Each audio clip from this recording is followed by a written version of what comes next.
Part 14. The First Steep Grade. The Vertical Rhythm of Sacrifice and Sovereign Command. Chapter 1. The Magic of Transformation and Verticality's Demand. Having successfully overcome the agonizing internal conflict of self-doubt, a battle won by sheer mental force, Alara now encountered a definitive and drastic change in the mountain's fundamental architecture. The punishing, but relatively manageable, vertical traverse gave way to a section of extreme, relentless upward incline. The ascent changes, sharp and vertical, forcing her to abandon her previous climbing style and adopt a completely different, highly technical, and demanding posture. The memory of the traverse she had just completed became instantly irrelevant. The easy path becomes a fading blur, lost utterly to the sheer, singular necessity of the present vertical moment. This acute and uncompromising physical demand, paradoxically, triggered a strange, disorienting synergy. There was a transformation almost magical, where the mountain ceased to be merely an external, separate the obstacle, and began to function as an extension of her own focused will. For a brief, dizzying instant, the world now seems to move and sway with her. The massive granite walls, the immense sky, and the distant horizon seem to pivot around the axis of her central effort, affirming her supreme physical command and unity with the task. The internal soundscape immediately sharpened with surgical precision, reflecting the acute, rhythmic focus required by the new incline. The snare drum strikes begin with rhythmic pace, a rapid, insistent, and almost military beat that cut cleanly through the lingering, mournful echoes of the brass and timpani. This sound was a quick, sharp focus on the heavy pull, the driving necessity to overcome gravity's constant, exhausting, and unforgiving resistance. The extreme strain of this concentrated effort was the challenge written clearly on her face, the mask of intense concentration, pure will, and absolute endurance, demanding sacrifice to make her whole. The vertical climb was a profound, transformative rite, requiring the complete offering of physical comfort and ease to achieve total spiritual and personal integrity. Chapter 2. Obeying the mountain's cruel laws and the pilgrim's need. The steepness continuously increased, and with it the necessity for unrelenting speed, surgical precision, and total focus. The tempo quickens as the climb gets steep, the percussive rhythm matching the rising urgency in her chest and the accelerating demands of her heart.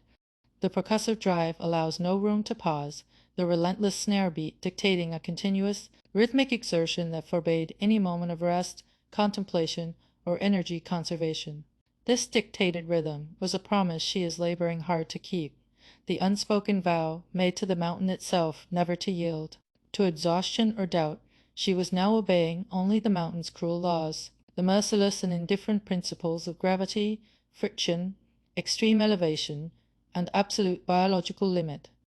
The tactile reality of the stone was absolute and unyielding.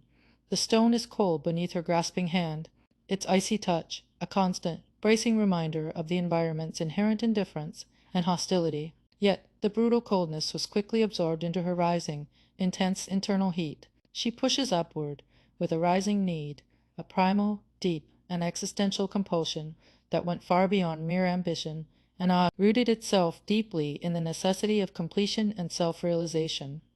She consciously saw herself as the solitary pilgrim in the land, a figure of ultimate isolation, self-contained strength, and sacred purpose, achieving progress through the painful deed. Progress was not, and could not be, measured by ease or comfort, but by the sheer magnitude of the pain successfully endured, integrated, and then transcended. The rhythmic percussion was more than just background noise. It was a profound, internalized echo of her own physical state. The beat suggests the pumping of the heart, the urgent, accelerating rhythm of her own vital biological engine. It was the urgent engine driving her ascent, the powerful, necessary biological necessity translated into an external, driving rhythm. This pure, rhythmic force was relentlessly tearing every week-old thought apart, dismantling any residual notions of physical fragility or past failure. It was the external manifestation of a pure, primal energy, the energy that God or nature lent, a massive, temporary source of power that flowed through her, briefly transcending the ordinary boundaries of her human limits. Chapter 3. Pure Endurance and Decisive Halt. The rhythm, established and maintained by the snare drum, was a singular, powerful statement of pure, focused existence. The rhythm is relentless, fast and true, a perfect sonic representation of her state of mind and her body's submission. It embodied a pure endurance set within the sound, a machine-like capability for sustained, high-level, repetitive effort.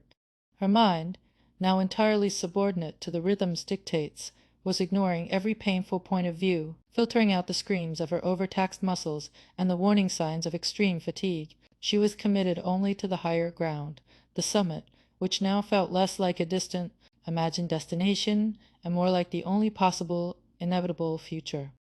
The intensity of this rhythmic drive meant that the segment, though physically agonizing, was strictly finite. The rhythmic focus was designed only for the successful execution of this specific, vertical test. With the final, powerful upward thrust, the percussive storm ended abruptly. The sound cuts off with one decisive hit, a singular, sharp, final strike of the snare that signaled a complete, immediate, and necessary halt. This moment was a single moment of exhausted rest, a vacuum of absolute silence, where every strained muscle relaxed simultaneously.